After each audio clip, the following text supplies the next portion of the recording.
Station 2, chest compressions. This will probably be the most common place to start off for incoming medical students if they're involved in a code, but that isn't going to change as you move up the chain either. That's because good chest compressions are really, really tiring. People will need to be cycled in and out of compressions during CPR simply because it's way too tiring to do for more than a few minutes effectively. So with that in mind, if you find compressions really tiring during these simulations, good, keep going. Now, the keys to good compressions are as follows. 1. Time to starting compressions. 2. Positioning. 3. Good depth of compression, 4 to 5 centimeters, or 1/3 of the chest depth.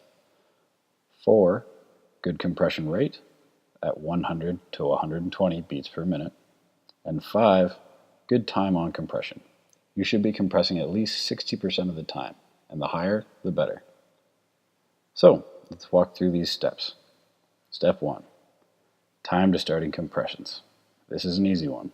The sooner you get going on compressions, the better. If you're checking a pulse and it isn't there, get going. You should be checking for no more than 10 seconds. Starting chest compressions probably won't be your call, but if it is, a good way of thinking about the problem is like this. What's the worst thing that happens? If you perform unnecessary CPR, the patient will feel pain and won't like you very much. But the alternative is that someone won't receive a life-saving intervention, and well, the outcome will be much worse. Step 2. Positioning. Again, this is a pretty simple one, but there are a few key rules. You want to interlock your hands as shown, and get your palms centered on the lower third of the sternum, and lock your elbows. You should be right between the nipples. You should be leaning over the patient so that you can use your own weight to generate a strong downward force. A great way to do this, especially if you're vertically impaired, is to have the bed lowered, or if needed, find a footstool and use it. Don't be afraid to ask for one also.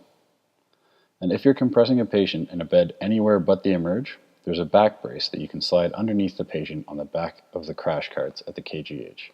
Use it. Step 3 is to make sure you have good depth of compression. We will be giving you feedback in this course to let you know how deep you're compressing, but we can tell you right now at the start it probably won't be deep enough. And as you get nervous, it might be too deep. Getting the 4 to 5 centimeters of chest compression needed for good cardiac output isn't just really tough, it's also totally essential. If you aren't hitting the right depth, work on your technique and positioning and make sure to get it right. The key here is not to leave until you're getting it.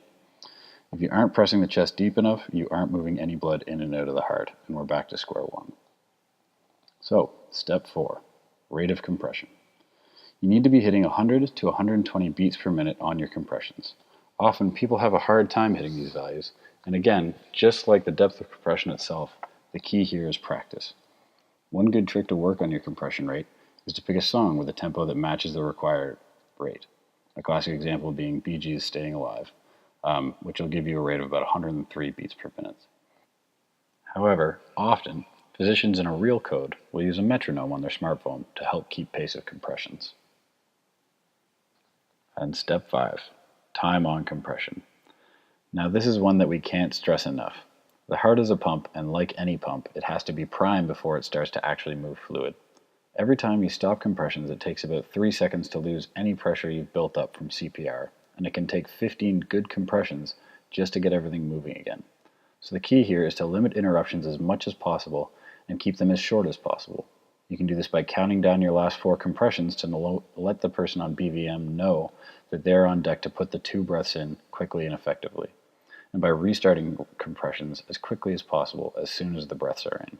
You can also do compressions while the defibrillator is charging, and limit how far you step back from the bed to restart compressions as soon as the shock is delivered. We'll get into this more later. A final and key step is handing off compressions to another team member. This should be done every few minutes or whenever you begin to tire, and should be indicated well in advance so that your replacement can be standing next to you, hands hovering over yours to take over compressions during the next breaths. The last pause will be every 5 cycles for what is known as a pulse and rhythm check. Again, more on this in the defibrillator section. The only thing that you have to know now is that it requires you to stop compressions, but it should only take 3 to 4 seconds if done properly. So be ready to start back up on your compressions.